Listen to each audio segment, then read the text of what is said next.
Éder, ele fez seu 91º gol pelo São Paulo.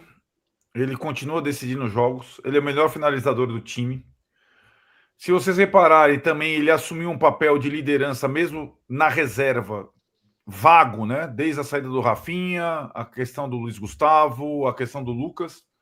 Então, assim, acho que ele, embora tenha ficado na reserva até do Matheus Alves, né? Durante boa parte do tempo, o que não dá é para abrir mão dele como jogador importante. Ele não precisa jogar todos os jogos, não precisa ser titular em todas as partidas, não precisa jogar de meia, mas ele é um jogador muito importante. E ele é um jogador que não se machuca. De 30 anos que não se machuca. Né? Todos os outros se machucaram, todos. Todos também da frente se machucaram. A exceção é. Bate na madeira aí, Renan, por favor, vela. Luciano e André, né? Porque o Ferreirinha se e os garotos também vão bater na madeira também. O Lucas já se machucou. Mas o Oscar, o Lucas, o Caleri, o Ferreirinha, tal, não sei o quê, ele tá inteiro. E acho que ele é um jogador, sobretudo nas Copas, muito importante. Porque ele é o melhor finalizador do São Paulo, isso acho que não tem discussão, né? E ele é um jogador do 1-0, cara. Porque tem muito goleador de 90 e tantos gols, que é o goleador do 4-0, do 3-0, do 4-1. Não, ele faz normalmente o primeiro gol do jogo, né? Então ele tem vários méritos. O que não quer dizer, eu acho que com as opções que o São Paulo tem, que ele tem que ser um titular absoluto e começar todas as partidas. E aí, Renan? Eu penso mais ou menos como o Arnaldo e vejo uma possibilidade de um teste do Luciano jogando na função do André. Acho que eu já falei sobre isso aqui. É a posição que eu mais vejo o Luciano jogar, por causa do que o Arnaldo falou. Ele é o melhor finalizador que o time tem. É o que tem mais qualidade de finalização. Eu vejo muita qualidade também no Rian, de finalização. Uhum. Mas, enfim, dos que mais tem tido oportunidade de jogar, o Luciano é o melhor. Só que quando você recua demais o Luciano para ele organizar a jogada, ele fica limitado, ele não tem a mesma dinâmica e fica longe do gol, certo? Quando ele está ali próximo, ele é completamente decisivo. E é assim que eu espero vê-lo jogando. Como titular absoluto, é difícil falar de um jogador titular absoluto, né? Hoje no time de São Paulo eu falo do Rafael, eu falo do Oscar, mas assim, é difícil você falar, esse cara é titular absoluto. Não seria... Nem o Arboleda é mais. Nem o Arboleda é mais. Meu Deus do céu. E eu colocaria o Alan Franco. Para mim, o Alan Franco é o melhor defensor jogando no futebol brasileiro. O Alan Franco, para mim, é o melhor defensor jogando no futebol brasileiro. Para mim, também é titular absoluto. Ele entra num revezamento ali para ser poupado, mas para mim ele é titular absoluto, porque é o melhor defensor jogando no futebol brasileiro hoje.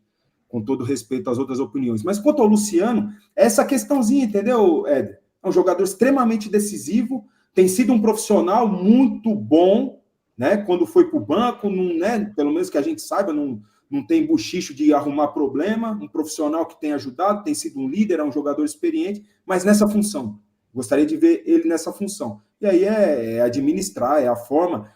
Eu não posso ficar colocando um para o lado, um outro para trás, o outro para o outro lado, para o Luciano jogar de meia. Aí já não concordo, tá entendendo? Mas do contrário, é um jogador que sim merece ter ali as suas oportunidades naquele setor específico, na minha opinião. Sobre o que o Arnaldo falou do Luciano ser o atacante do 1-0, né? Eu tenho uma estatística aqui que eu gosto de fazer, eu faço todo ano, faço na mão. E o Luciano, ele é o líder em gols decisivos do São Paulo no ano. Gol decisivo é aquele gol que muda o placar, né? Se tá 0-0 é o gol do 1-0. Se tá perdendo de 1-0 é o gol do 1-1 ou o gol da virada, o gol do 2-1. O que muda o resultado, muda, né, o tanto de pontos que o São Paulo faria naquele jogo por causa daquele gol. O Luciano tem 6 gols decisivos no ano e o André Silva agora também tem 6 gols decisivos no ano. Então são os dois líderes aí em gols decisivos para o São Paulo. Eu peço, Éder, que as pessoas, quem está nos acompanhando, observe as movimentações do Luciano quando ele está jogando mais perto da área. Não quando ele vem buscar a bola no pé de zagueiro de volante. Quando ele está mais próximo à área, se a bola está lá do lado esquerdo, o tipo de movimentação que ele faz. Quando a bola está do lado direito, quando a bola está no pé do volante, que tipo de movimentação que ele faz? A procura dele pelo espaço próximo da área. Quando é uma jogada lateral, de cruzamento, como que ele ataca o espaço. Eu peço que as pessoas observem isso daí, porque ele é muito inteligente nessa função de atacar espaço, atacar área. É impressionante. Muitas vezes a gente está assistindo, e principalmente quando a gente está torcendo, a gente fica olhando o tempo todo para a bola, né? A gente não observa a movimentação dos jogadores fora da ação da bola. E é incrível ver essa movimentação no estádio. Vocês estão lá todos os jogos. Reparem nisso também. É impressionante as movimentações que o Luciano faz. Se o cara conseguir achar ele e ter a qualidade de fazer o passe para ele, ele vai estar sempre em situação de finalização.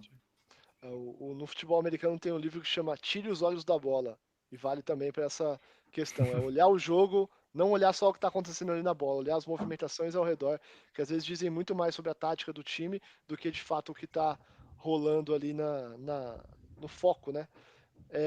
Bom, temos mais 12 minutos de live e estamos quase batendo os 500 likes, hein? Então confio em vocês, estou ficando orgulhoso. Já estamos com quase 490.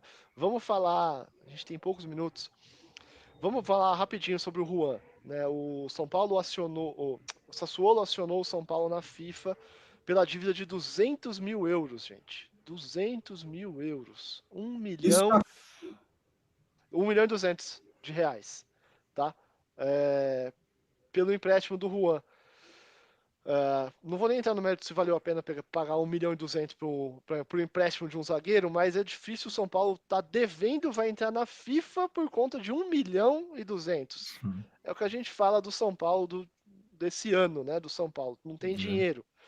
Mas o São Paulo segue otimista, o Casares entrou no circuito, está conversando com os cartolas do Sassuolo, e o São Paulo segue otimista para conseguir estender esse empréstimo do Juan com uma cláusula de compra obrigatória, e o que me falaram que é uma cláusula de compra obrigatória que vai ser tipo uma cláusula ridícula, tipo treinar uma vez, ou entrar em campo um jogo, e aí o São Paulo fica obrigado a comprar o Juan, vai ser uma cláusula desse tipo. O São Paulo ainda acredita que vai conseguir contornar essa situação do Sassuolo ter ido na FIFA e conseguir comprar em definitivo o Juan, cerca de 4 milhões de euros, 25 milhões de reais.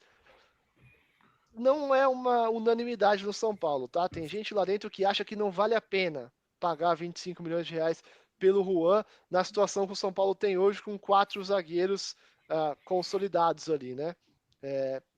Em renovando com o Alan Franco. Mas, enfim, essa é a situação do Juan.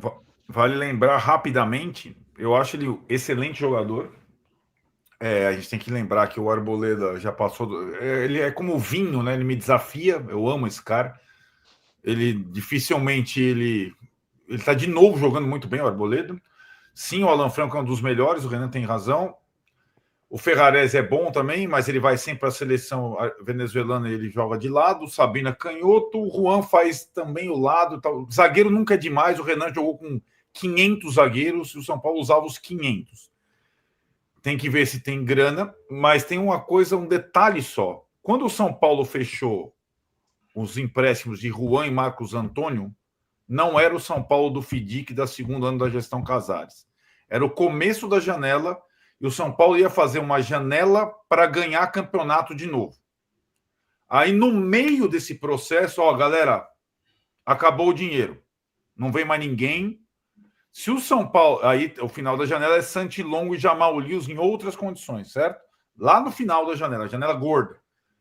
Se o São Paulo tivesse nessa situação atual ou na situação Jamal Lewis e Santilongo, não teria contratado esses jogadores porque não teria condição de pagá-los depois, pelas metas. Agora, que são bons jogadores, no auge da forma, no auge da idade, o São Paulo tem poucos desses, Juan e Marcos Antônio são. E assim, agora a questão do São Paulo São Paulo tem dinheiro para comprar? Não tem. O que o São Paulo vai fazer? Jogar para o ano que vem. A gente já falou sobre isso. Joga para o ano que vem. E aí o que muita gente lá dentro está preocupada você vai fazer isso com o Marcos Antônio e vai fazer isso com o Juan. Você vai já onerar o orçamento do ano que vem em 8 milhões de euros. Enfim. Então existe essa preocupação, mas hoje, repito, a tendência, São Paulo está otimista para que o Juan fique. O meu fone está escorregando. Para que o Juan fique no São Paulo em definitivo aí, nessa forma que a gente já conversou. Sobre o mercado, que a gente estava falando, né? O São Paulo quer fechar o ano no azul. É a matéria de amanhã do UOL, então quem quiser ler, amanhã cedo a gente vai ter mais detalhes. Mas o São Paulo já avisou proativamente, o São Paulo já avisou agentes, empresários, intermediários que precisa fazer no mínimo uma venda de jogador expressiva, uma venda expressiva nessa janela para salvar aí o orçamento do ano e poder fechar o ano no azul. Então, quando o Arnaldo fala que é uma janela que o São Paulo vai perder jogador, vai mesmo. A não ser que não tenha proposta, o que é muito difícil, que não tenha nenhuma proposta. Ano passado vendeu o Diego Costa. Quem tiver proposta, quem chegar com uma proposta, o São Paulo vai, no mínimo, vender um jogador. E aí a gente ainda vai ter cenas dos próximos capítulos, mas o mercado todo está sabendo que o São Paulo precisa negociar um jogador e vão tá chegando proposta. Vai chegar a proposta para o São Paulo nessa janela do meio do ano.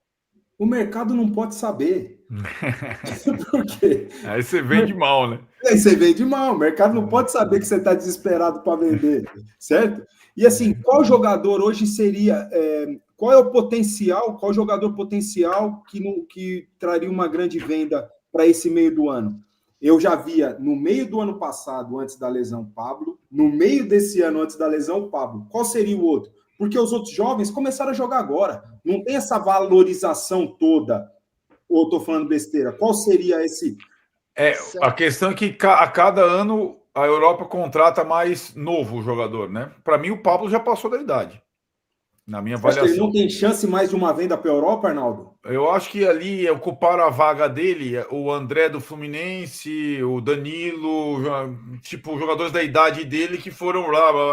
Olha, eu acho bem que Cara, conseguiram jogar pela seleção, né? eu acho que com uma sequência boa, né? Tendo a sorte, Deus Espero. machucar, cara. Eu vejo muito potencial no Pablo, cara, de uma venda. Não sei o que é a perspectiva de vocês quanto uma venda gigantesca, mas uma venda boa de jogador. Claro que não como atacante, eu espero muito do Rian ali na frente, do Lucas ali na frente, do Lucas Ferreira, né? Do Luca ali na frente, do próprio Matheus. Mas eu vejo o potencial ainda, Arnaldo, numa venda aí do Pablo. Tomara. E o São Paulo também, tá? O São Paulo também vê potencial na venda do Pablo Maia. É um dos ativos que o São Paulo tem tentado avisar aí que enfim, está à disposição do mercado para venda. É um jogador que o São Paulo acha que pode ajudar no caixa do tricolor aí para a temporada. Então vamos se encaminhando para o final da live. O pessoal já bateu a meta, tá quase chegando em 600 likes aí. Muito obrigado a todos.